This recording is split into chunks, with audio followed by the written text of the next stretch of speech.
Sempre uma alegria sentar nessa cadeira para destrinchar algum tema que a gente está querendo compreender melhor. E cada palestra dessa é um desafio, porque todos nós estamos aprendendo. Eu gosto sempre de enfatizar isso, porque isso tem a ver com o tema, inclusive, de hoje, né? Acho que é um profundo engano quando a gente acha que o trabalho que se faz é mera transmissão de conhecimento. Não. O trabalho que se faz é um aprender juntos. Porque transmissão de conhecimento é só botar no Google aí que você vai encontrar muita coisa. Tem um monte de coisa espalhada aí na literatura. É uma coisa mais mecânica. Agora, o aprender é algo diferente. É um processo de conscientização que você faz consigo mesmo, junto com as pessoas que estão participando.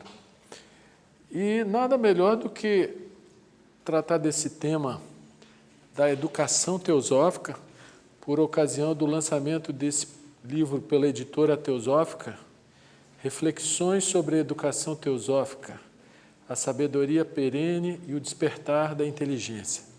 Esse livro, que já está à disposição para todos que se interessarem, ele é uma compilação de textos de vários autores, feita pelo teósofo, que foi presidente da Sociedade Teosófica nas Filipinas, Vicente Rauchin Júnior, e ele é também integrante do Conselho Internacional da Sociedade Teosófica. E aqui, portanto, existem textos, não apenas dele, mas de diversos autores conhecidos, como Helena Blavatsky, Annie Besant, Sri Ram, Krishnamurti, Susunaga Wiperaruna, Gina Rajadasa. Todos tratando do tema da educação. E esse é um tema muito importante no movimento teosófico de hoje, porque a sociedade teosófica ela sempre esteve ligada ao processo educacional de crianças e adolescentes. Lá na Sociedade Teosófica, na sede internacional em Adyar, existem várias escolas, já há uma centena de anos, né? E assim também como em Varanasi, na sede da Sociedade Teosófica da seção indiana, também existem algumas escolas funcionando ali dentro.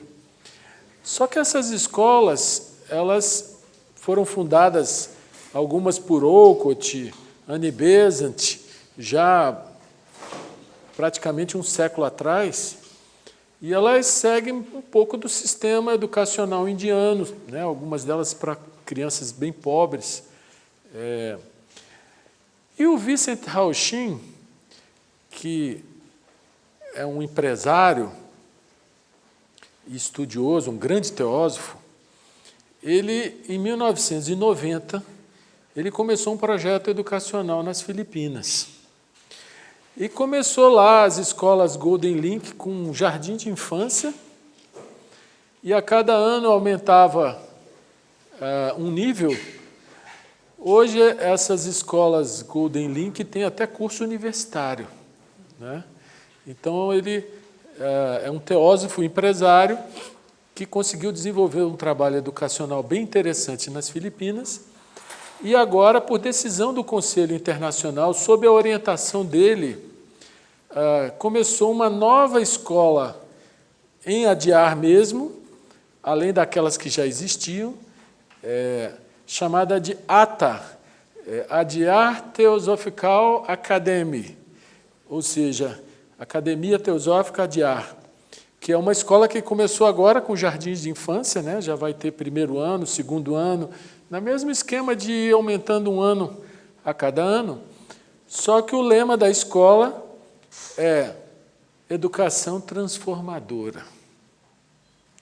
E é isso que vai nos interessar nessa conversa de hoje, o que seria essa educação transformadora que o Conselho Internacional da Sociedade Teosófica está estimulando que sejam criadas escolas teosóficas para crianças, jovens, adolescentes, num perfil diferente do que é a educação convencional. E aí eu vou tentar ler para vocês alguns trechos do livro que eu selecionei, até para despertar em vocês o interesse de comprar o livro e se aprofundar no tema, né? Para tentar dar uma visão a mais panorâmica possível, ainda que não seja possível tratar numa palestra de menos de 1 hora todos os temas que eles trataram, vários autores, né?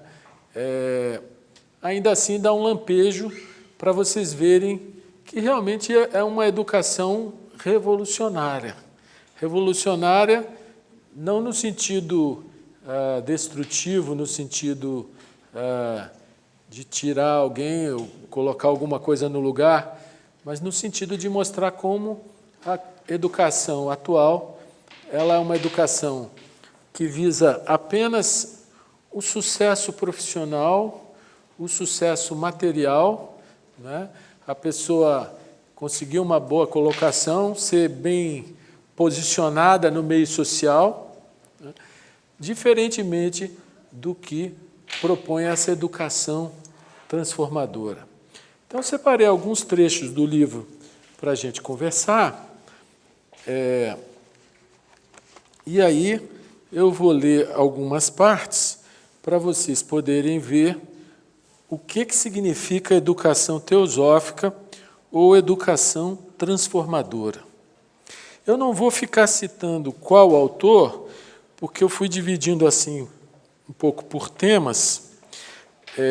Depois vocês podem, no livro, ver qual autor falou de quê, mas eu peguei trechos de todos eles, desde a Helena Blavatsky, Gina Rajadasa, Annie Besant, do próprio Vincent Hauchin, Krishnamurti e do próprio Sri Ram, e ainda do Susunaga Uiraperuma.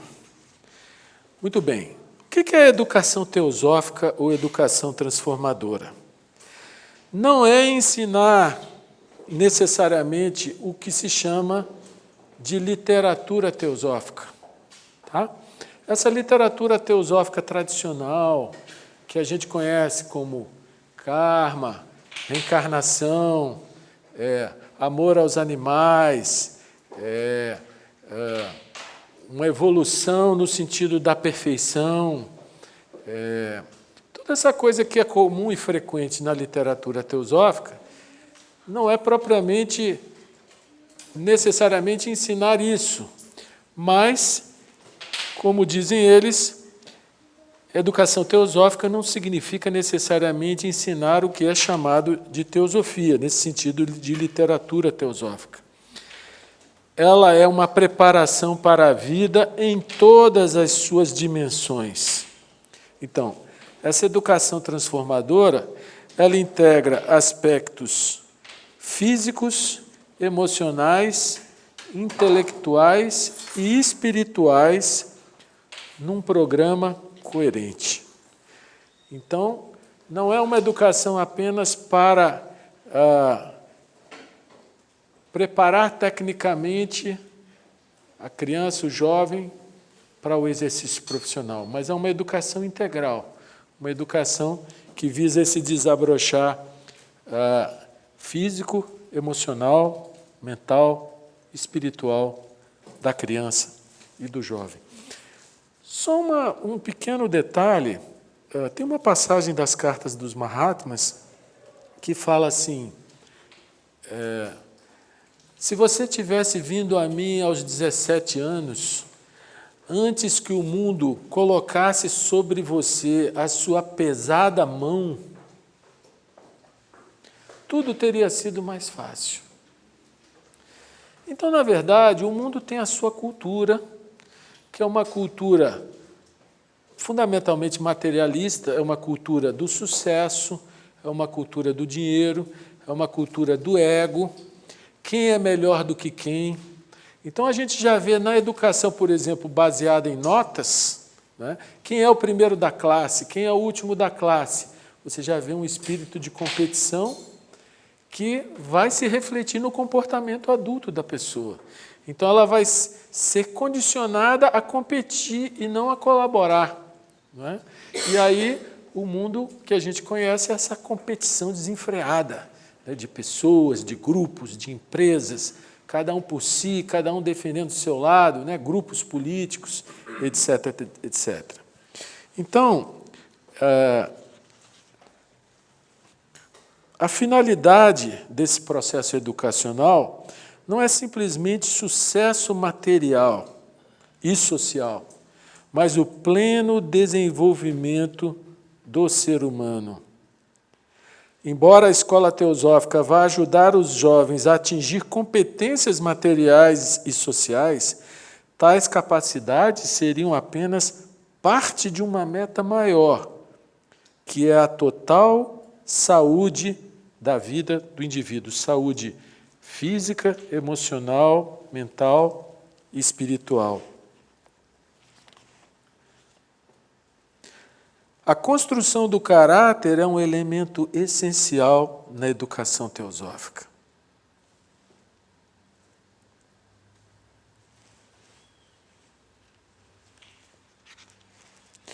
Essas marcações que eu fiz aqui, eu tive a ajuda de uma menina que me emprestou as canetas coloridas dela e que colaborou em tudo com o meu trabalho. Ela falou que não era para falar o nome dela. Então, o professor deve possibilitar que os alunos se tornem perceptivos do objetivo mais elevado do estudo da teosofia, que é permitir aos seres humanos entenderem a si mesmos, lidarem com conflitos internos, viverem harmoniosamente com os outros, diminuírem a infelicidade, fazerem o que é eticamente correto, jamais deliberadamente causarem dano aos outros, servirem aqueles que precisam, serem altruístas e gradualmente se tornarem pessoas satisfeitas, felizes e maduras. Então, vocês veem que o objetivo dessa educação é preparar a pessoa para a vida como um todo, para ela ser uma pessoa plena e realizada, e não apenas para ela se projetar em termos de importância, de ganhar dinheiro e outras coisas.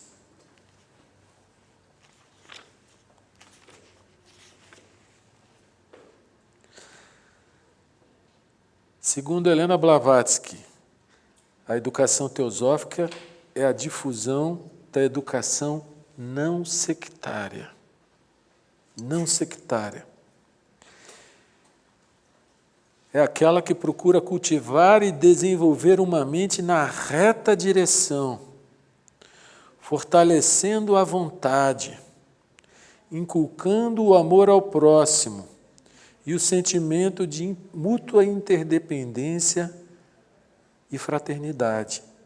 Ela visa formar o caráter para a vida prática. É muito raro você ver em algum lugar uma educação que está preocupada com esse desenvolvimento integral da criança e do adolescente. Aquilo que chamamos de educação teosófica deve ser educação no verdadeiro sentido, não o ato de inculcar algumas ideias que podemos rotular como teosofia.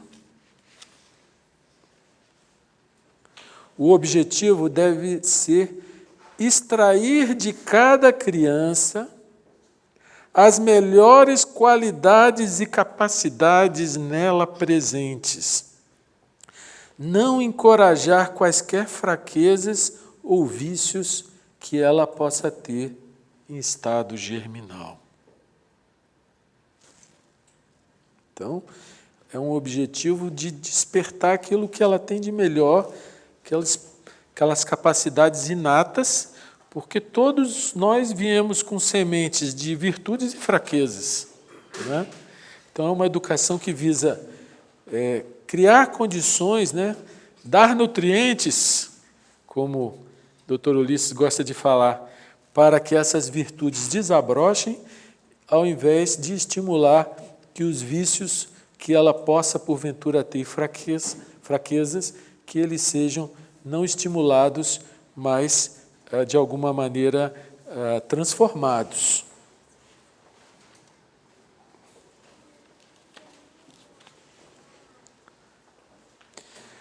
Olha que interessante como é uma educação diferente.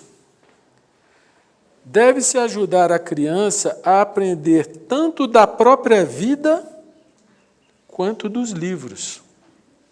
A educação deve realizar todas essas coisas, porque a educação é realmente para a vida, sendo a subsistência apenas incidental. Ou seja, a profissão, o exercício de uma profissão, ele é apenas um aspecto da vida da pessoa, ele não é toda a vida da pessoa. Não importa, de fato, se a pessoa tem muito dinheiro ou comparativamente pouco, pois a felicidade pessoal não depende realmente daquilo que se possui. A gente conhece pessoas muito ricas que são depressivas, amarguradas, torturadas. E encontra outras de poucas posses, que estão de bem com a vida, tranquilas, felizes, né? Então, a condição material é um aspecto, mas não é toda a vida.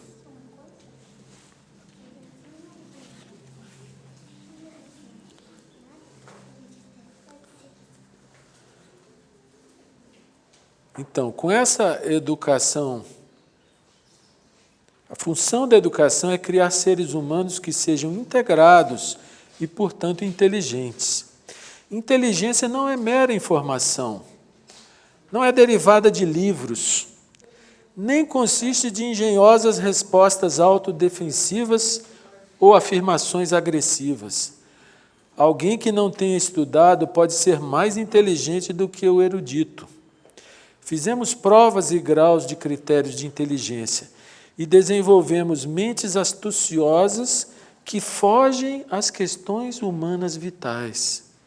Inteligência é a capacidade para perceber o essencial, o que é, e despertar essa capacidade em si mesmo e nos outros é educação.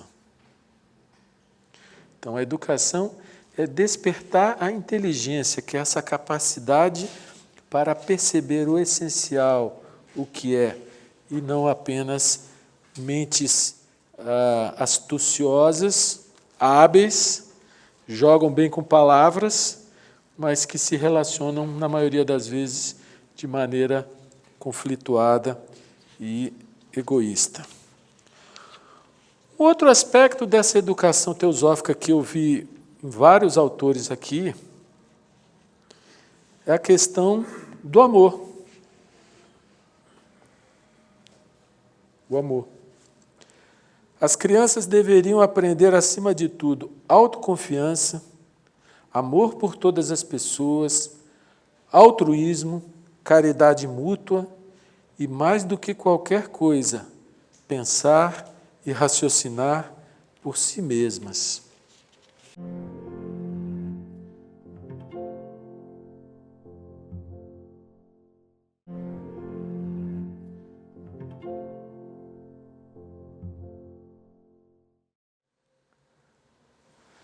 Não é desnecessário dizer que toda a atmosfera que cerca a criança deve estar plena de amor afetuoso e ternura.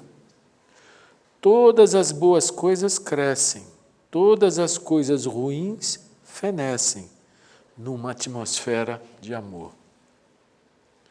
Então, lá na frente, nós vamos ver que o mais difícil é encontrar professores, dirigentes de escolas que incorporem isso aqui e tenham amor por essa função.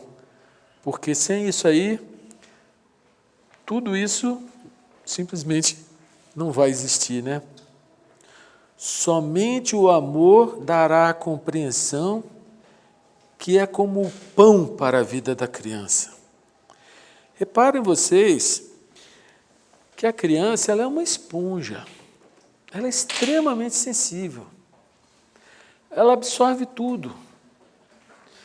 Então, numa jornada que começa lá no útero, uma pequena célulazinha que vai se multiplicando até chegar ao momento do nascimento, né?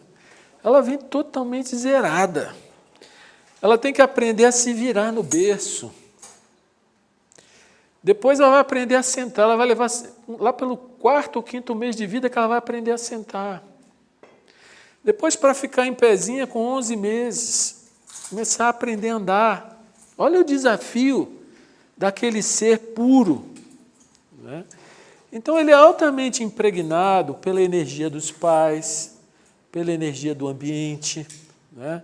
Pela energia das pessoas com quem convive, empregados, professores, né? Tudo, de alguma forma, é impregnado nessa criança. Então, quando se fala da necessidade de um ambiente de amor, é porque é nesses primeiros anos que é formada toda a estrutura emocional da criança, toda a estrutura psicológica. O desenvolvimento intelectual vem depois. Então, se você não é capaz de criar uma escola onde o ambiente seja de amor, você não vai estar fazendo uma educação transformadora, você não vai estar fazendo uma educação teosófica, não é?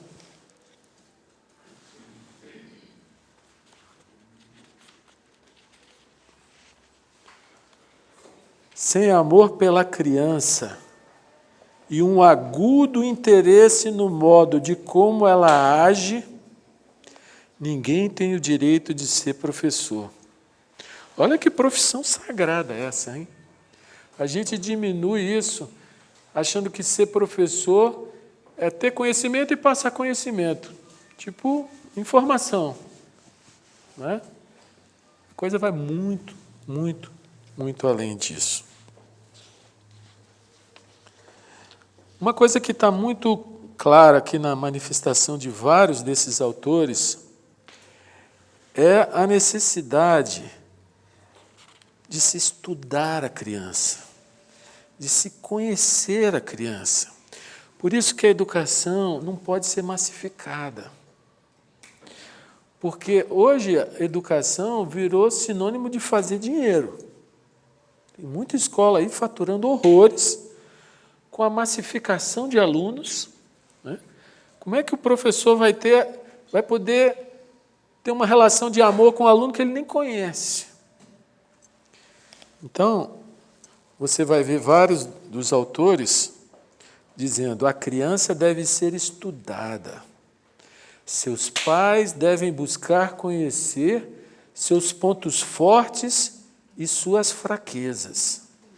Descobrir o objetivo e o propósito do ser espiritual nesse novo estágio de sua peregrinação, que é nessa nova encarnação.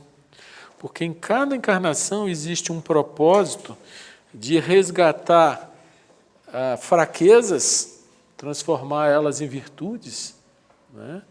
E até expressar as virtudes já existentes de forma mais plena.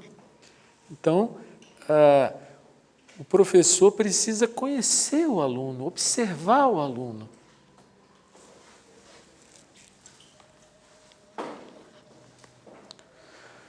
Se os pais ou professores do menino ou menina forem merecedores de sua posição responsável, eles terão observado as qualidades e capacidades florescentes da criança.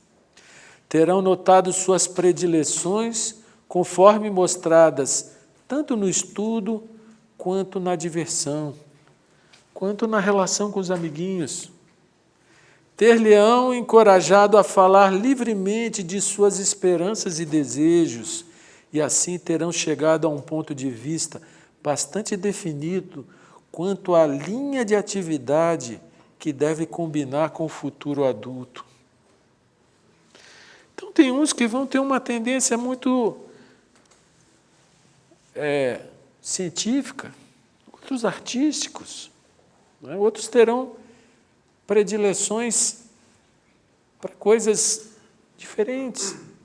E cabe ao professor entender cada um como ele é, e não querer simplesmente moldar o aluno, o jovem, para ser alguma coisa pré-determinada.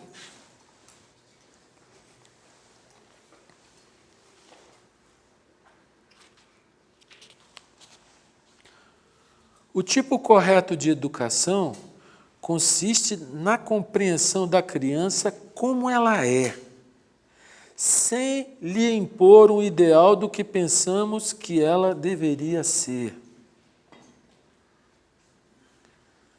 Um pai, uma mãe, um professor que verdadeiramente deseja entender a criança, se a ama, ele a observa, estuda as suas tendências, sua disposição de ânimo e peculiaridade.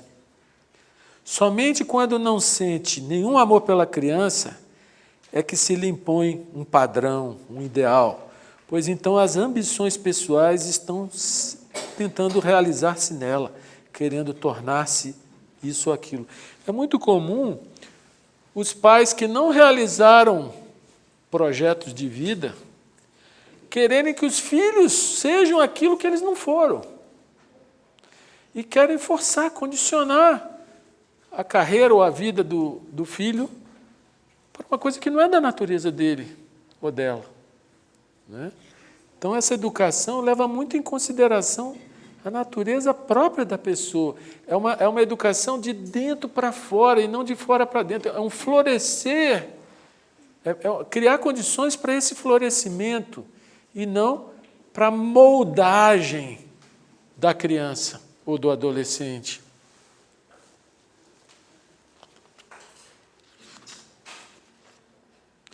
Se o professor é do tipo correto, ele não dependerá de nenhum método, mas estudará cada aluno individualmente. No nosso relacionamento com as crianças e os jovens, não estamos lidando com objetos mecânicos que podem ser rapidamente consertados, mas com seres vivos que são impressionáveis, voláteis, sensíveis, temerosos, afetivos. E para lidar com eles, temos que ter grande compreensão, a força da paciência e do amor. Então, vocês veem aí que a relação entre professor e aluno nesse tipo de educação é completamente diferente. Por isso que tem que ser turmas pequenas e tem que ser professores que entendam o espírito da coisa, né? E os dirigentes da escola também têm que entender o espírito da coisa e tem que estar sempre se retroalimentando num processo de aprendizagem contínuo, porque o professor está aprendendo, o aluno está aprendendo, o dirigente está aprendendo, todos estão num processo rico de extrair as verdades fundamentais que possam possibilitar o melhor desenvolvimento da criança e do adolescente. Eu destaquei aqui algumas falas sobre os professores, que é realmente o ponto vital nesse trabalho. Vocês estão vendo que esse tipo de educação é completamente diferente do que a gente vê por aí na educação convencional, né? Então, aqui os professores também estão num processo de autoconhecimento. Então, nesse tipo de escola, você estuda as matérias, a matemática, o português, o que é do ensino normal, né? A história, a geografia, enfim, tudo, mas numa perspectiva diferente, numa perspectiva em que o professor ele tem que despertar o interesse pela coisa e não simplesmente passar a informação e querer que o aluno decore a informação. E para despertar o interesse, ele tem que estar muito interessado. Se ele for um repetidor mecânico, ele não serve como professor, né? Então, algumas leituras aqui sobre os professores e diretores. O diretor da escola deve compreender claramente a filosofia educacional de uma escola teosófica. Porque se o diretor não ensinar, ele não vai poder contagiar os professores nesse espírito dessa educação. A escola teosófica, portanto, deve ser uma instituição que empreenda treinamento contínuo de seu corpo docente e funcionários em geral. Mas não é treinamento de moldar o professor,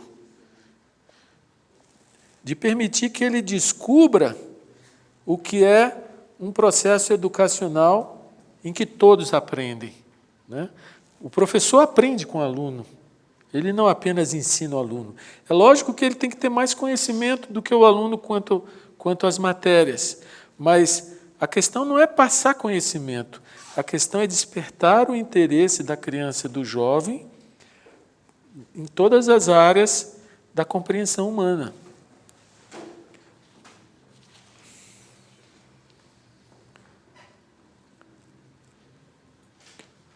Os alunos serão encorajados a analisar, sintetizar ou mesmo discordar com o que é encontrado nos livros didáticos e até mesmo com o que é dito pelo professor. Então, o professor não tem que ficar numa luta com o aluno, quem está certo, quem está errado. Se há uma discordância, vamos investigar, vamos explorar, vamos pesquisar. Hoje em dia, com o advento da internet, com a informação estando disponível para tudo, não tem mais a necessidade de ficar decorando coisas, né? Essa parte mecânica as máquinas fazem. O que interessa é o despertar da inteligência, né? Não a inteligência da esperteza, de levar vantagem, mas essa inteligência criadora que faz a criança, o jovem e a futura pessoa compreender a si mesma para poder se relacionar de uma maneira mais fraterna, mais harmônica, mais equilibrada.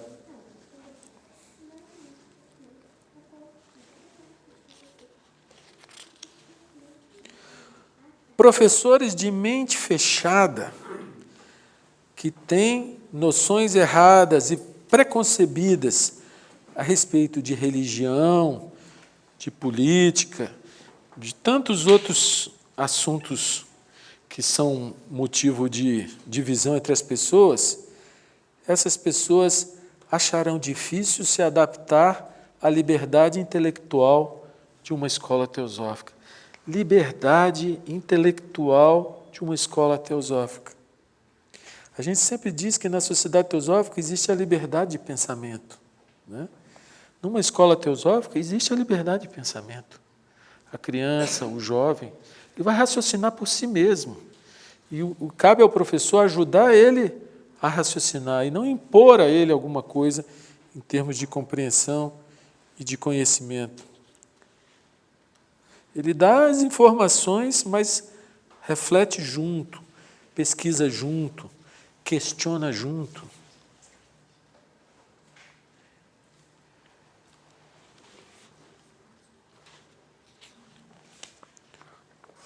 O professor deve ser um companheiro no verdadeiro sentido e orientar a criança em suas capacidades.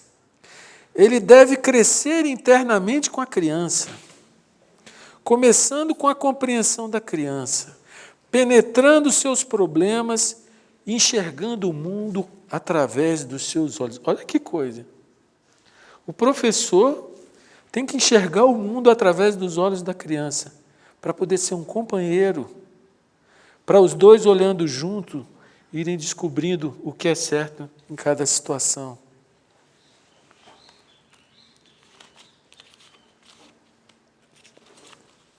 Você vê que esses autores aqui são de peso, hein? Somente os melhores homens e mulheres devem ser escolhidos para professores. Não necessariamente os melhores do ponto de vista dos conceitos acadêmicos. Porque, muitas vezes, aqueles que têm boas notas conseguem-nas através da superconcentração sobre um tema particular, o que, em muitos casos, produz uma perspectiva estreita e um tanto desequilibrada. Nem sempre os mais eruditos são os melhores para realizar tarefas particulares ou para entender as pessoas. Então, o bom professor é aquele que entende o aluno.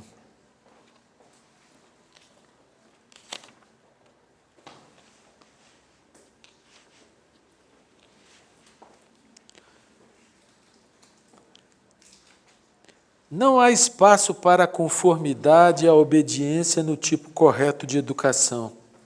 A cooperação entre professor e aluno é impossível se não há afeto mútuo e respeito mútuo. A gente vê que na educação convencional, normalmente o professor se impõe pela autoridade. E nesse ato de se impor pela autoridade existe o medo embutido, né? O aluno tem que ser obediente. Quando que nesse tipo de educação que se propõe, o professor tem que conquistar a amizade do aluno. E ele tem que, junto com o aluno, toda vez que o aluno mostrar um comportamento inadequado, ele tem que ter uma paciência infinita para, junto com o aluno, ajudar o aluno a ver a consequência daqueles atos e o que eles interferem na relação como um todo, né? Então, não é o professor se impor pela autoridade, e sim pela conversa, pelo diálogo, pela conquista. Conquista no sentido de uma relação de camaradagem, uma relação de companheirismo e confiança. O professor que consegue isso, nossa, é outro nível a relação, é outro.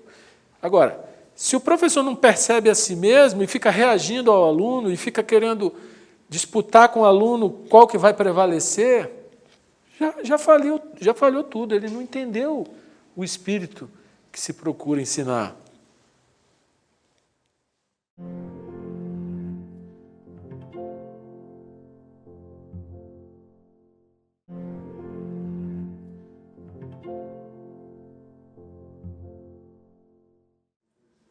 O verdadeiro problema da educação é o educador.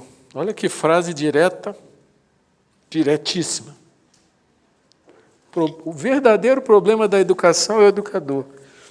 Então, numa escola transformadora, uma educação transformadora, todos estão se educando. Diretores, funcionários, professores, aprendendo junto com os alunos, uns com os outros, em cada incidente, em cada situação complicada, em cada problema. É ali que é o desafio do aprendizado, de resolver o problema não pela força, não pela autoridade, mas pela compreensão. E ajudar o aluno a chegar à compreensão. Só é um professor genuíno aquele que jamais se identifica com qualquer país, nação, raça, religião, cor, casta ou classe social particular. Enquanto alerta os alunos para os seus condicionamentos particulares, o professor pode permitir à sua própria mente descobrir seus preconceitos, gostos, aversões, temores, ansiedades, etc., até então não reconhecidos. Então, você vê que o professor está tentando mostrar ao aluno os condicionamentos sectários que existem na mente da nossa cultura e percebendo em si mesmo, para que o aluno aprenda ele também. Uma vez mutuamente subentendido que tanto os alunos quanto o professor estão engajados nesse esforço comum de compreensão, que deve resultar na rejeição pelo professor da sua capa de autoridade, se tiver uma, surge um novo relacionamento entre eles, baseado na igualdade e na fraternidade. Isso é um desafio fantástico. Fantástico. Então, uma escola dessa, para ter esse perfil, ela precisa de professores interessados em conhecer a si mesmo, em conhecer o outro, e encontrar relações sadias entre eles e os alunos. A escola deve ser o local onde os estudantes possam sentir-se tão seguros e completamente à vontade que suas mentes funcionem sem um traço de medo inibidor ou de ansiedade. Para gerar esse sentimento, deve existir entre professores e alunos um certo companheirismo. Então, vocês estão vendo que um ingrediente que pesa muito na educação atual é o medo. Porque como ela é uma educação baseada na autoridade, ela é uma educação baseada na punição do aluno que se comporta mal, né? e na premiação, bajulação, exaltação de um outro que se comporta de maneira diferente, ela é uma educação que não só ela traz esses germes do medo para a criança, né? A simples autoridade do professor já gera medo na criança, como ela é uma educação que instila a corrupção, porque a criança ela vai fazer uma coisa ou pelo que ela vai ganhar, ou para não sofrer uma punição. Então, ela já aprende desde cedo onde é que ela vai levar vantagem. Né? Onde é que ela vai levar vantagem? Para não sofrer a punição ou para ganhar alguma outra vantagem. Né? Então, essa educação baseada no medo, que é muito forte na nossa cultura, né, ela é realmente um ponto essencial que precisa ser erradicado numa educação transformadora. Então, olha aqui, ó. Um elemento importante de uma escola teosófica é ter um ambiente, um relacionamento que não crie condicionamentos prejudiciais, tais como medo, insegurança, ressentimento ou baixa autoestima. A ausência de medo não significa que os alunos irão abusar da gentileza por parte do professor. O professor ele é gentil, mas ele é firme. Mas firme não na autoridade, firme no convencimento. Né? Firme para que a própria criança veja quando um comportamento prejudica o conjunto, né? Prejudica o trabalho. Mas não chegar em cima da criança com uma carga de punição, de condenação. Não. Tudo é na base do diálogo, do convencimento, tudo é na base do espírito fraterno. Nunca na autoridade, nem instilando medo na criança.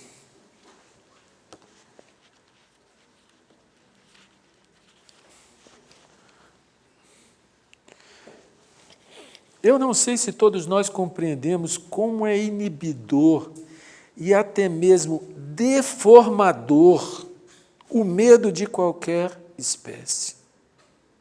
O medo é deformador.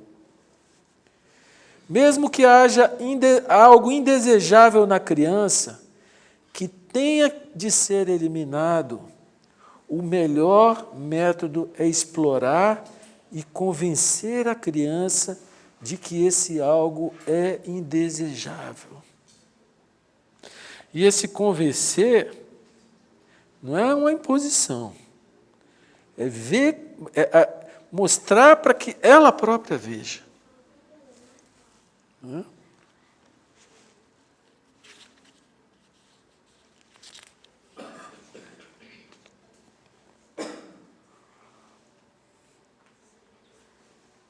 O propósito da educação não é produzir meros estudiosos, técnicos e caçadores de empregos, mas homens e mulheres integrados que estejam livres do medo, pois somente entre seres humanos assim pode haver paz duradoura.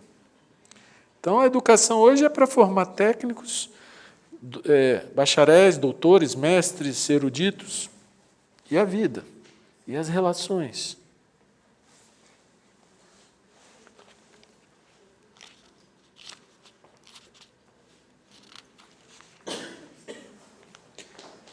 recompensa ou castigo por qualquer ação simplesmente fortalece o egoísmo.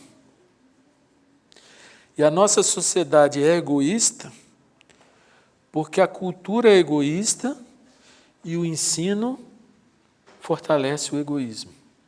Né? Como é comum os pais falarem, não faz isso, senão você vai ficar de castigo. Faz aquilo que você vai ganhar tal coisa. Isso está na cultura. E isso não só fortalece o egoísmo, como é o germe da corrupção.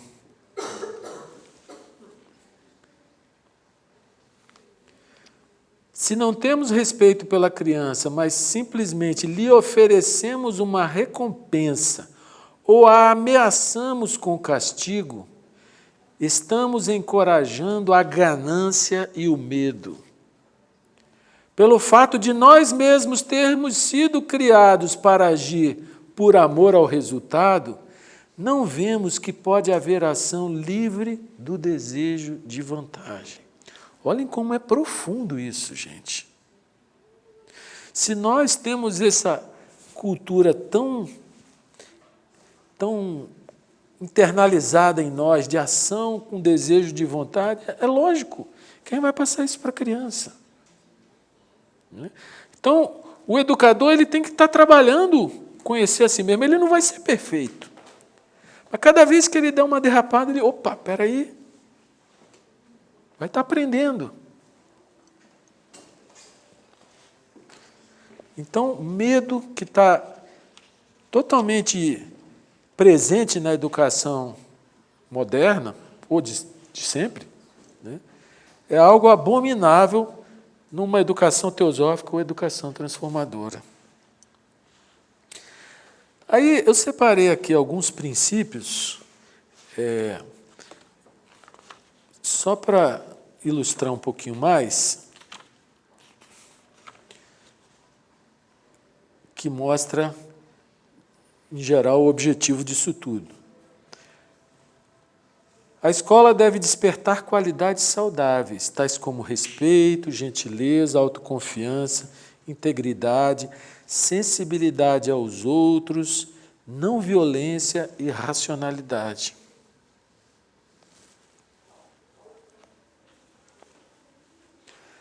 A educação tem de se tornar parte do processo de expansão da vida, que se dá sempre a partir do interior. É sempre de fora para dentro, de dentro para fora, que a vida se expande. Né? Qualquer ensinamento, instrução ou treinamento deve ser dado de maneira agradável e que não viole o crescimento natural da criança.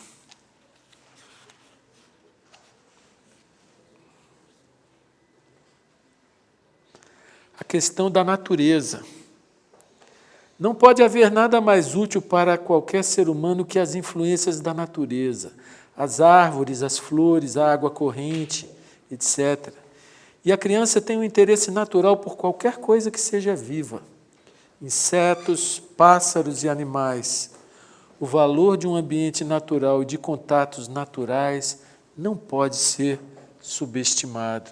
Tudo isso está implicado nessa proposta de educação transformadora. Né?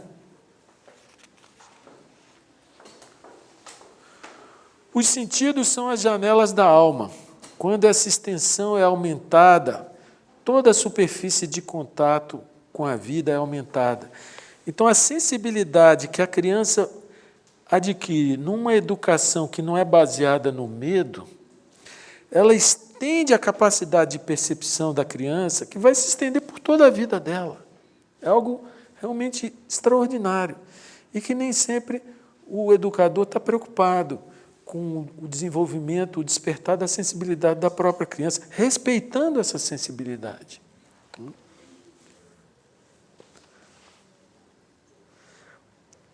Há uma melhor compreensão da vida, mais íntima, quando há um contato mais pleno, mais íntimo com as coisas, com as pessoas e eventos. Então, resolver os problemas sem fugir deles, sem sem agravá-los, faz parte desse contato mais íntimo, né? O contato com a natureza e o ensino não ser só em sala de aula, mas o mais possível com a natureza, tudo isso traz essa compreensão mais ampla da vida.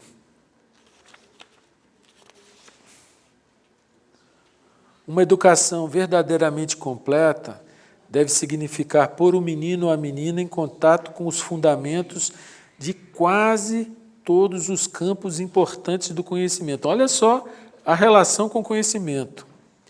Mas sem sobrecarregar a mente com detalhes. Nós entulhamos o cérebro com muitas coisas desnecessárias. Ou seja, em todos os campos do conhecimento existem coisas interessantes para serem conversadas, exploradas, descobertas, todas.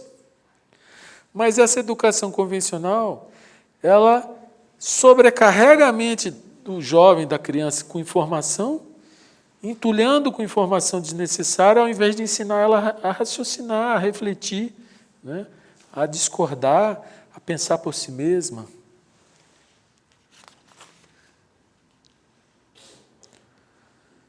A educação não pode ser uma questão de produção em massa.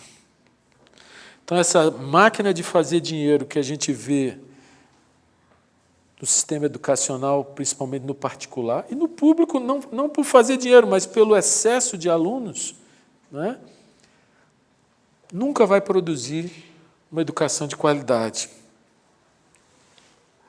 Então, tem que ser poucas turmas, não digo poucos alunos, para que o professor possa se envolver, conhecê-los profundamente.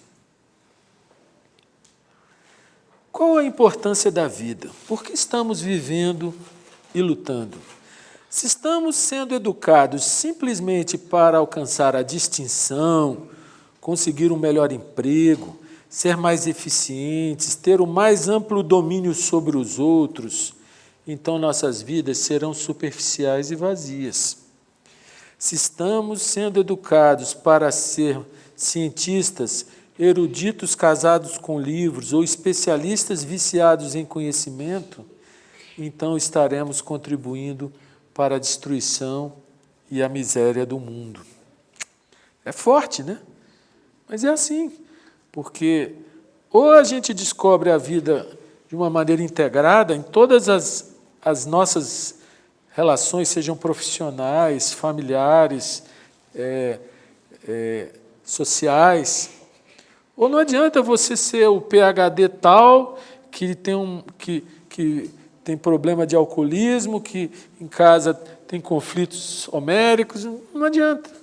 Então, a educação é para preparar para a vida integral, como um todo, para todos os aspectos da vida, e não apenas para o aspecto profissional. Para descobrir o que é a educação correta, teremos de investigar toda a importância do viver. Então, reparem que o educador, ele está investigando, ele está aprendendo. Ele não é o que sabe que vai ensinar, ele está aprendendo junto.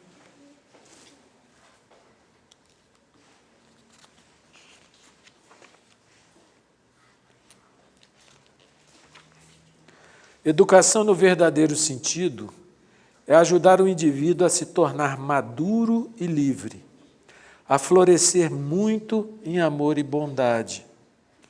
É nisso que devemos estar interessados, e não em moldar a criança segundo algum padrão idealista.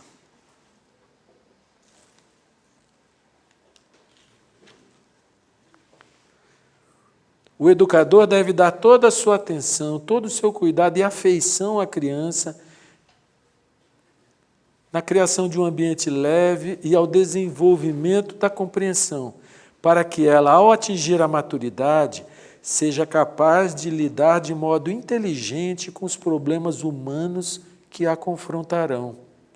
Mas, para fazer isso, o educador deve entender a si próprio, em vez de confiar em ideologias, sistemas e crenças.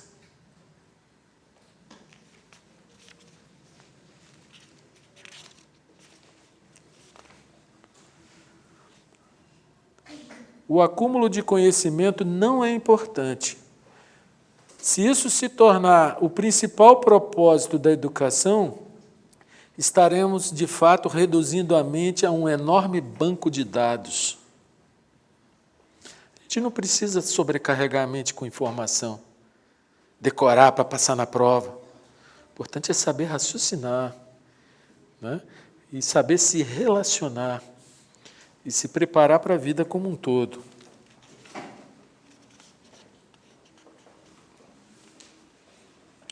Não será ilógico esperar o surgimento de um mundo que esteja baseado na cooperação, enquanto o pernicioso espírito de competição é fomentado na sala de aula.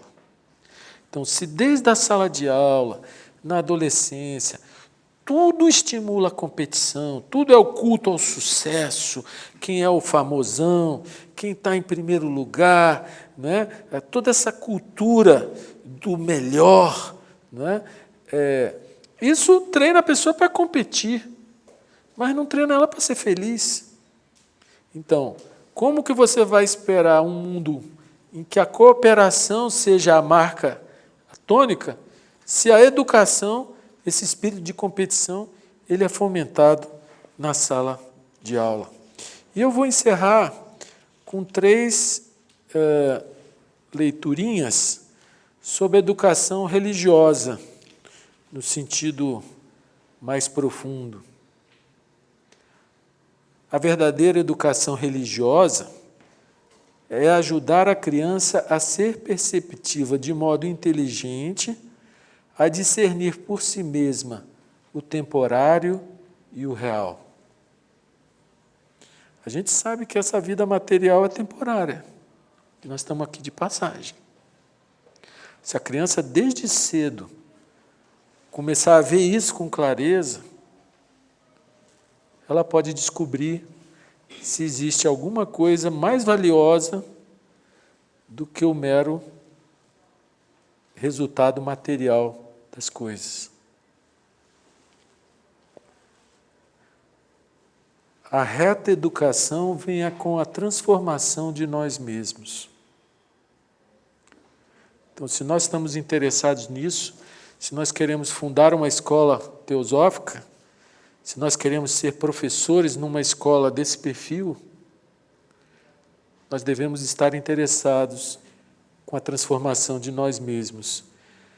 Não que vamos ser perfeitos, mas cada vez que surgir um problema, um conflito, um incômodo, um dissabor, é na hora que nós vamos parar para aprender sobre nós mesmos. E por último, o nosso ex-presidente Sri Ram, ele repete as palavras de um famoso livrinho teosófico, que é o Idílio do Lótus Branco, lá na parte final, e ele fala: a verdade a respeito do homem foi expressa nessas palavras, aspas, a alma do homem é imortal, e seu futuro é algo cujo crescimento e esplendor não tem limites. Fecha aspas. Quando isso é compreendido, a educação, no verdadeiro sentido, deve ser a educação de corpo, mente e emoções, de tal maneira que juntos possam formar um instrumento para a expressão das harmonias que estão na alma e a consecução de seu propósito. Então eu concluo dizendo o seguinte: foi muito bom ter publicado esse livro, muito bom poder dar essa palestra aqui hoje para poder mergulhar no assunto, entendeu? E realmente eu tinha minhas dúvidas sobre a sociedade teosófica se enveredar no caminho educacional de crianças e jovens. Hoje eu estou apaixonado pela ideia. Eu acho que a verdadeira escola, né, nessa linha mais socrática, todos estão aprendendo. E o autoconhecimento, ele permearia todas as relações da escola, diretores, funcionários, professores, alunos, todos aprendendo sobre si mesmo, nas relações com os pais, inclusive. Tem muito mais coisas que eu poderia tirar daqui para falar para vocês, coisas até práticas do dia a dia de uma escola, mas realmente o tempo não permitiria. Então fica aqui o convite para vocês comprarem o livro, mergulharem no assunto, e quem sabe no futuro não muito distante, a gente começa aqui no Brasil, né? Talvez só com o jardim de infância, depois o primeiro ano, o segundo, e vai mergulhando nessa seara. Eu acredito que no futuro as escolas farão mais pelo despertar espiritual das pessoas do que todas as religiões. Exatamente por elas não serem espaços para crenças, e sim espaços para aprendizado. E para haver aprendizado, é necessário haver liberdade em relação às crenças. Então, estou muito feliz de poder ter mergulhado um pouco mais nisso e poder ter dividido essas percepções aqui com vocês. Se quiserem, compre o livro, mergulhem e depois vamos, quem sabe, criar um grupo para refletir mais, aprofundar mais, para que um dia esse sonho possa virar uma realidade.